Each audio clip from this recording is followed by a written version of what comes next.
जो तो पाड्डू कमी पुगी जास्त वाटते आणि इकडे नूडल्सची बरोबर बिर्याणी व ताव मारून घेतली इकडे भांडी घासायला यावी.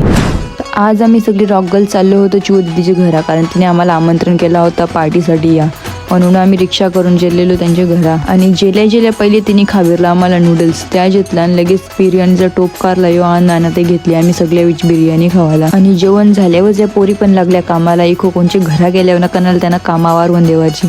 मग आम्ही गेलो चिऊ दीदीच्या रूम मध्ये बेसायला गप्पा गोष्टी करायला आमच्या. मग आम्ही सगळे फोटो न स्नॅप करून घेतला चोर पोलीस गेम खेळायला, जो आम्ही बारीकपणा जाम खेळायचो. तर आता भेटलो होतो म्हणून विचार केला चला खेळू. त्यान मला असला राजा मी झालो. चिऊ दीदीला पक्के वेळेला पोलीस येऊन झाली ती चोर. लगेच चिऊ दीदीने हाणला आम्हाला यो खावाला जो बारीक पोरं खातात, म्हणजे आम्ही झालेन खावायचो यो खावाला तो हाणलेला. त्याच्याच बरोबर एक खटोरी सुद्धा हाणली होती जी खाऊन सगळ्यांची तोंड आंबूड झाली. नंतर मग कॉफी पिता पिता आम्ही गप्पा गोष्टी केल्या. नंतर अंशू आईला त्याने नेला आम्हाला म्हशीची पिल्ली दाखवायला ना मशा दाखवायला, म्हणजेच पाड्डू न वासरू.